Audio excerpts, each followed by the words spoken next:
This is Audio Stories, brief compositions made by students of the University of Canberra's Faculty of Arts and Design, based on interviews with members of the local Canberra community. Episode 6.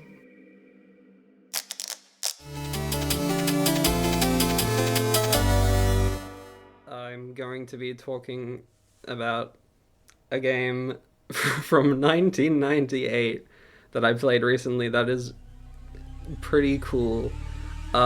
It is a game called Grim Fandango, which is set in the underworld, and you play this sort of skeleton guy who's trying to sell travel packages to the next place in the land of the dead to people, and he screws up this order and spends like 4 years trying to fix it, and it's a lot more endearing than I make it sound. The music is great. The humor is great. The graphics exist because it's 1998 and it feels very much that. It reminds me of like Resident Evils, like in that graphics department, like from earlier ones. It is really good. I don't think you could solve the puzzles without a guide. Some of them are ridiculous, but if you're willing to ride through it for the story, then there's some good story in there. There's some excellent characters, and it's just a ride, I suppose.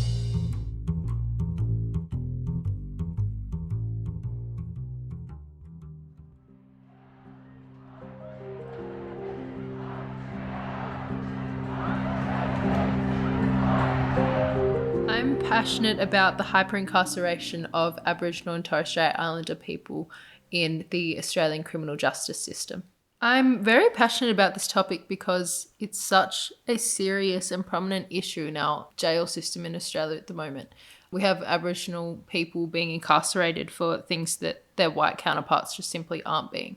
For example, petty drug possession, unpaid parking fines, public intoxication. These are things that white people just aren't being imprisoned for, but our Indigenous populations are. I first heard about hyper-incarceration of Aboriginal people in first year of undergrad, so that was 5 years ago. And it came up in class and it really pissed me off. Even though the current Australian situation around hyper-incarceration is quite shocking at the moment, there's a lot of movements that are in play and that can be improved. Some examples would be drug decriminalisation, the Royal Commission into Aboriginal Deaths in Custody, and things that can be improved, like police education around what intoxicated persons look like. This passion will affect my future because it's encouraged me to want to work in the field of Aboriginal health and prevent people from being incarcerated because of things that are just beyond their control and for things that aren't even their fault.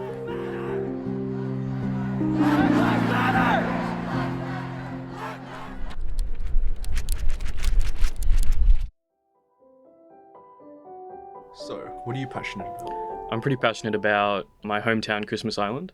It's about an hour south of Java in Indonesia and a 7-hour plane flight from Perth. It's located in the North Indian Ocean. The weather there is amazing. It is warm all year, but not too hot. Surrounded by ocean like that, you always get a nice ocean breeze and the ability to swim every day. You don't really feel super connected until you really start to get to know the place and start to get to know the people. They're some of the most friendly and nicest people I've ever met. Probably my favourite part is the wildlife. The most famous one is the red crabs, and they are a protected species and there are millions of them. Every year the crabs make their way from the top of the jungle all the way down to the edge of the water and they drop their eggs into the ocean. And then about a few months later, all the baby crabs crawl out of the ocean and like all the rocks and all the roads are covered in little baby red crabs for about a month. And people have to like get out their cars and sweep them with brushes because they're not allowed to run over them. I've lived on Christmas Island for 4 years total. Back in 2017 and 2018, I was there for year 9 and year 10. And then I moved back for high school in Canberra.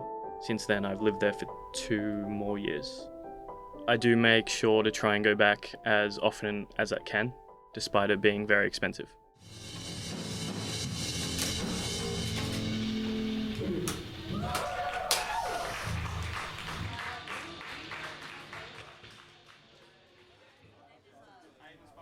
I am passionate about photography and most of the time going to gigs and taking photos of the bands.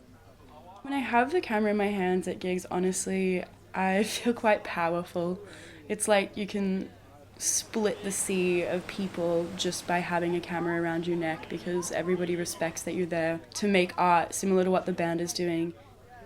I prefer to use film because analog media is just so much more intentional, and it means you really have to think about what you're taking a photo of instead of just snapping 100 photos and hoping for the best.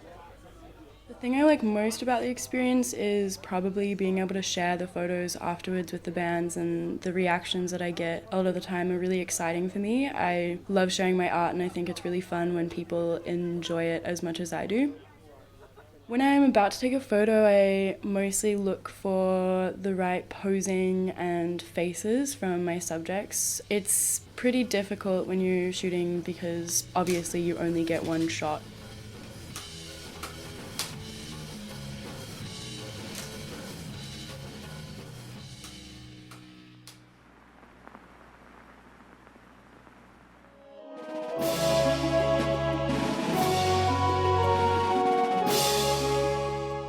Well, I think I'm passionate about playing Dungeons and Dragons, which is a really interesting role-playing game for groups of people to play together and tell a shared story.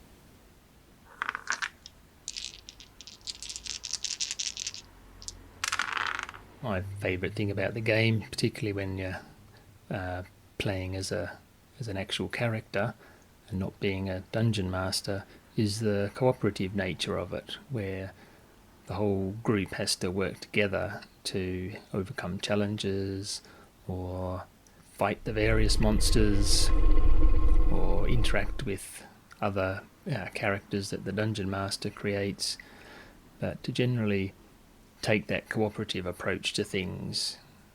The dungeon master essentially comes up with a lot of those challenges. So in that sense, I quite enjoy the dungeon master side of things as well, because I do get to be a bit creative and come up with different ways to challenge the players and make sure that they also have a chance to join that cooperative storytelling process.